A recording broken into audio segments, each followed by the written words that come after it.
It was a cold, foggy morning in London when Detective James Harrington received an unusual case. The famous fashion model, Isabella Lane, had vanished without a trace. Her manager, Mr. Charles Whittaker, had reported her missing the previous night after she failed to show up for a high-profile photo shoot. The police were baffled, and the fashion world was in chaos. Harrington, known for his sharp mind and attention to detail, was called in to solve the mystery. Isabella Lane was no ordinary model. She was the face of several luxury brands and had a reputation for being punctual and professional. Her sudden disappearance was out of character. Harrington began his investigation by visiting her luxurious apartment in the heart of the city. The place was immaculate, with no signs of a struggle.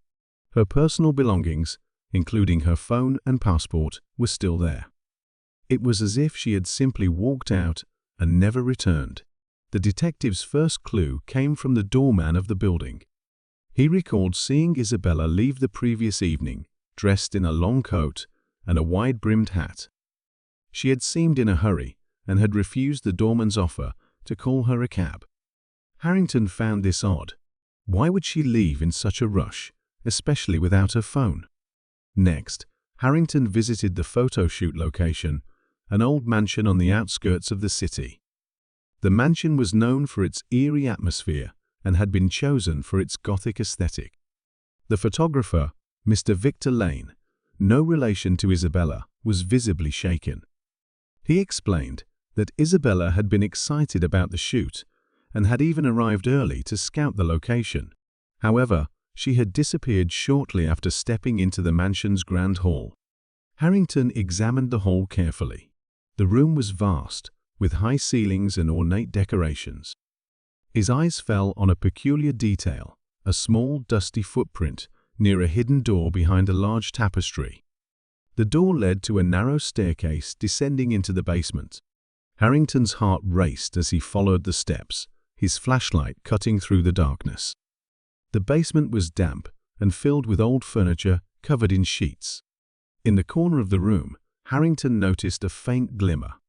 It was a silver bracelet, one that Isabella was known to wear. Nearby, he found a torn piece of fabric from her coat. It was clear that she had been here, but where was she now? As Harrington continued his search, he stumbled upon a hidden compartment in the wall. Inside, he found a stack of old letters and a photograph.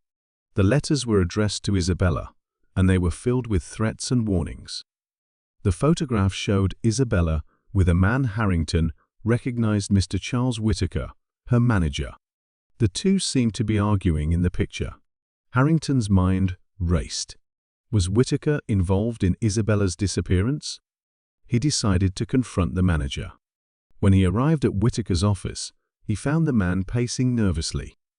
Harrington showed him the letters and the photograph. Whittaker's face turned pale. "I didn't mean for any of this to happen," Whittaker confessed.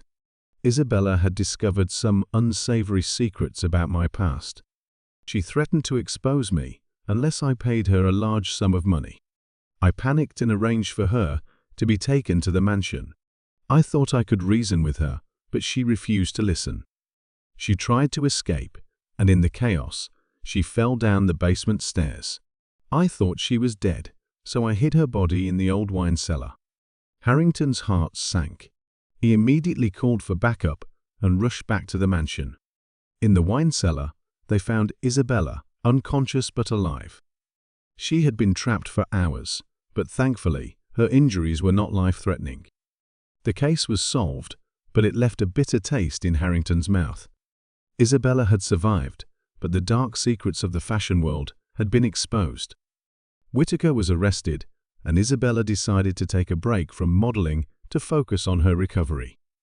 As for Detective Harrington, he returned to his office, ready for the next mystery. But the image of Isabella, lying helpless in the cold, dark cellar, would stay with him for a long time.